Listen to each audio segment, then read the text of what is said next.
on a quelques bons conseils à vous donner pour vous aider dans l'achat d'un vélo d'occasion. Surtout pour trouver le bon vélo pour vous et éviter les mauvaises affaires, encore les vices cachés. Acheter un vélo d'occasion, ça ne doit pas être la loterie, on est d'accord. Donc on va voir comment bien éplucher les annonces, comment vérifier un vélo sur place, l'essayer, mais aussi s'assurer que ce ne soit pas un vélo volé. Et on verra aussi les options d'achat d'un vélo d'occasion sur internet, sans oublier d'aborder le cas des vélos électriques d'occasion.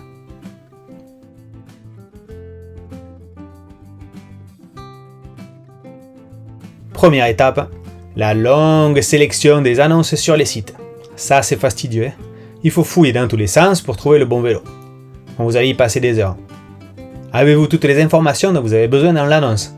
La marque, le modèle, l'année, la taille du vélo, le matériau du cadre, le type de fourche ou encore le groupe ou le type de frein, les jantes.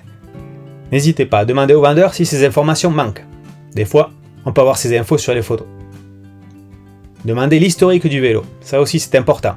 Et aussi son utilisation, l'entretien réalisé, etc. Tous ces petits détails qui comptent. Bon, c'est parti, allez voir le vélo si vous pensez que ça peut être le bon. Si vous n'avez pas posé toutes vos questions concernant l'utilisation du vélo et son historique, voilà, c'est le moment, déballez votre sac. D'abord, le vélo est-il conforme à l'annonce et aux photos? À vérifier. Puis procédez à l'inspection complète du vélo pour apprécier son état général. En examinant l'état général du vélo, vous aurez également, en un coup d'œil, un aperçu de l'entretien que le vélo a reçu. Et surtout, vous verrez les détails qu'on ne voit pas en photo. Un conseil, pensez à regarder le côté gauche et le côté droit du vélo. En photo, certains omettent volontairement de montrer un côté, parce qu'il y a des rayures ou une pigne sur le cadre. Examinez le cadre et la peinture. Le cadre n'est pas abîmé, marqué? Faites le tour, examinez-le sous toutes ses coutures. Regardez les soudures, au niveau de la douille de direction, du boîtier de pédalier, des bases arrière du cadre notamment. Pas de rouille non plus pour les vélos en acier? Pour les vélos en carbone, et les fourches d'ailleurs, il ne doit absolument pas y avoir d'impact. Donc ça c'est super important. Ni d'écrasement au niveau du boîtier de pédalier, du tube de selle ou encore du porte-bidon. C'est un classique quand on ne respecte pas les couples de serrage du carbone. Le vélo ne doit pas être forcément nickel. Mais un vélo trop rayé, ça veut dire que c'est un vélo dont le propriétaire n'a pas forcément pris soin, ou un vélo qui a été utilisé de manière intensive. Vérifiez le bon état du jeu de direction en soulevant la roue avant du vélo. Une fois en l'air, faites tourner le guidon de droite à gauche. Avec des roulements en bon état, vous avez juste à pousser légèrement le guidon pour qu'il tourne tout seul. Si vous sentez une résistance ou un grattement, le jeu de direction est soit trop serré, soit endommagé. Vérifiez aussi le jeu à la direction, en freinant avec le frein avant et en poussant le vélo vers l'avant, main sur le haut du jeu de direction. Et pour un vélo à suspension avant, le vélo droit, frein arrière bloqué en effectuant des mouvements de haut en bas. Un jeu à la direction, c'est quand on entend un petit clac-clac ou quand on sent un mouvement. Donc ça peut être synonyme de faible entretien du vélo, ou d'un jeu endommagé. Pour tout ce qui est jeu, on vérifie qu'il n'y a pas un gros problème. Un peu de jeu ou un roulement légèrement retenu, c'est souvent pas grave, mais juste un réglage. Mais ça peut arriver que ce soit plus grave.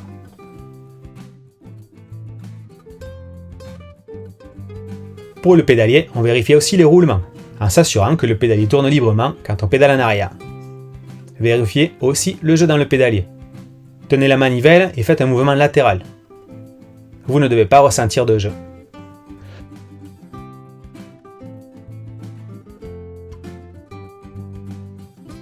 Pour les roues, observez déjà les pneus. Sont-ils usés, fissurés sur les flancs ou craquelés? Si c'est le cas, ils sont à remplacer. Alors, il faut le savoir, ça se rajoute au budget. Vérifiez maintenant le jeu dans les moyeux. En effectuant un mouvement de droite à gauche, idem si vous sentez un clac-clac, c'est que le moyeu a du jeu.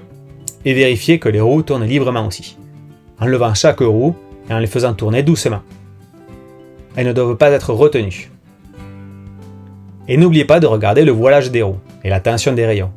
Donc pour le voilage, observez par rapport au cadre, à la fourche ou au patin de frein, mais que la roue ne fasse pas des zigzags.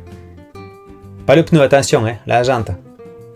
Et pour la tension des rayons, saisissez les rayons 2 par 2 et pincez-les. Si les rayons sont mous, c'est-à-dire détendus, il faudra retendre les rayons, par un pro ou par vous-même, selon si vous en connaissez un rayon ou pas. Profitez-en pour regarder les jantes. Pas de fissures, pas de marques creusées, sur les bandes de freinage par exemple. Pas de moyeu fissuré au niveau des rayons non plus, ça peut arriver.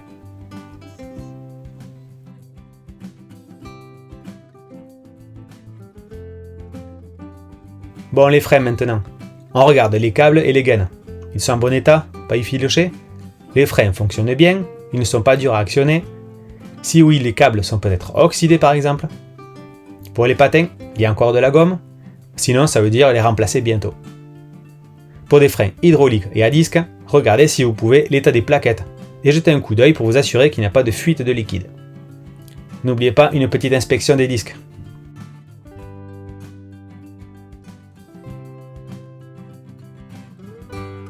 Allez, la transmission maintenant.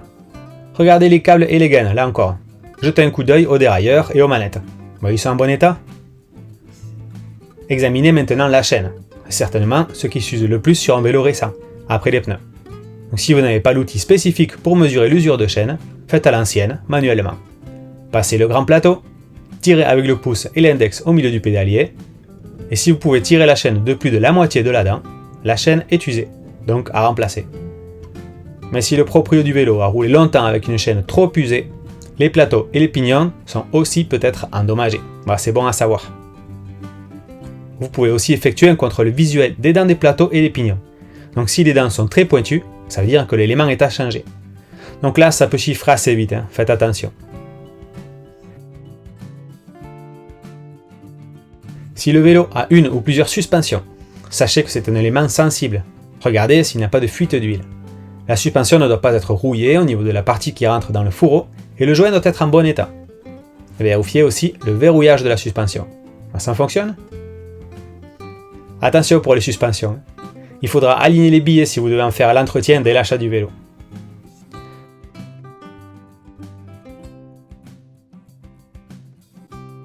Là, juste un coup d'œil pour voir si tout va bien de ce côté-là. Pas de fissure par exemple. La selle n'est pas abîmée, les poignées sont en bon état.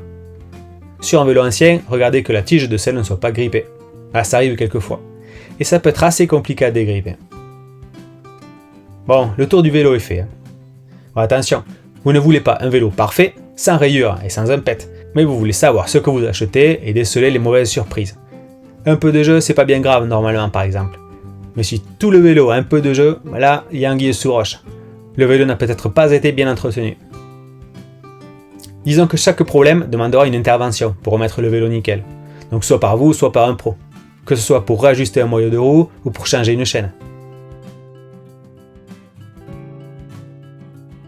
Tester le vélo, c'est indispensable.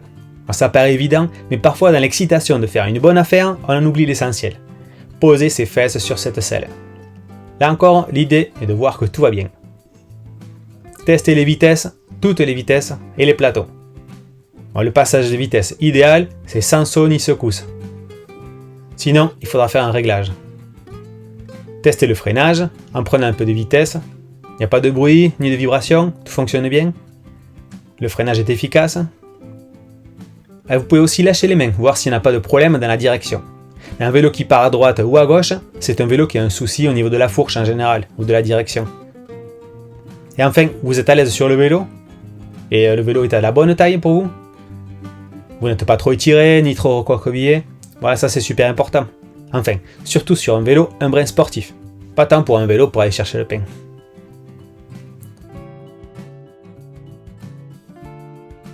Une façon de voir si le vélo n'est pas volé, c'est de demander la facture d'achat du vélo au propriétaire. Il peut l'avoir gardé. Et sinon, le vélo a peut-être été marqué. Le marquage d'un vélo est obligatoire sur tous les vélos neufs et les vélos d'occasion vendus par des professionnels depuis 2021. Et il peut être fait sur les autres vélos à la demande du propriétaire. Un détail qui peut vous aider à savoir si le vélo a été volé, un antivol dont on n'a pas la clé. Ouais, bizarre, hein. Si le vendeur ne l'a pas, c'est peut-être que le vélo n'est pas le sien. Internet, ça sert à tout, y compris à acheter un vélo d'occasion. Ce qui est top en achetant sur Internet, c'est qu'on a beaucoup plus de choix de vélos. On peut voir les vélos sur toute la France. Il existe des plateformes entre particuliers et d'autres de pros.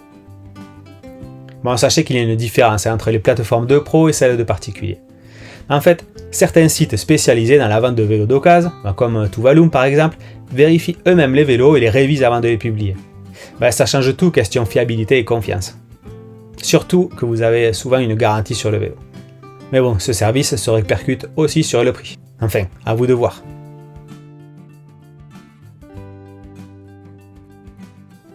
Pour un vélo électrique d'occasion, il faut aussi vérifier l'état de la batterie, très important. La durée de vie moyenne de la batterie, où celle-ci aura perdu une grande partie de ses performances, est entre 3 ans pour une utilisation intensive et 5 ans, en suivant des conditions d'entretien recommandées. On mesure l'état d'une batterie en nombre de cycles. Mais bon, c'est assez difficile de vérifier le nombre de cycles. Renseignez-vous sur l'usage qui a été fait du vélo. Donc un vélo utilisé en vélo taf tous les jours sur plusieurs dizaines de kilomètres pendant 4 ans par exemple, aura la batterie proche de la fin de vie. Pensez à poser des questions sur le stockage du vélo et à regarder l'état du chargeur. Ces détails comptent. Sachez enfin que les prix des batteries oscillent entre 400 et 800 euros. Donc gardez en tête ce montant lors de la négociation. C'est pas donné. Bon, pour info, il existe aussi la possibilité de reconditionner une batterie, c'est-à-dire changer les cellules pour remettre à neuf la batterie en quelque sorte. C'est d'ailleurs quelque chose qu'on propose en partenariat avec Doctibike. Ah, et j'allais oublier, regardez aussi l'état du moteur, de l'écran et des connexions. Et surtout, testez bien le VAE pour être sûr qu'il fonctionne bien.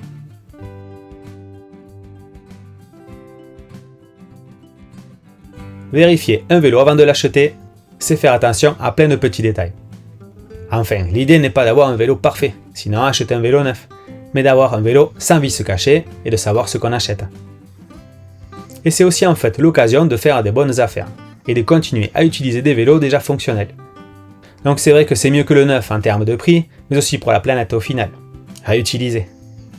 Surtout qu'avec le cyclo, vous pouvez réparer et trouver des composants et des accessoires à prix raisonnable. Bon, à l'occasion, c'est une super solution pour s'équiper d'un vélo.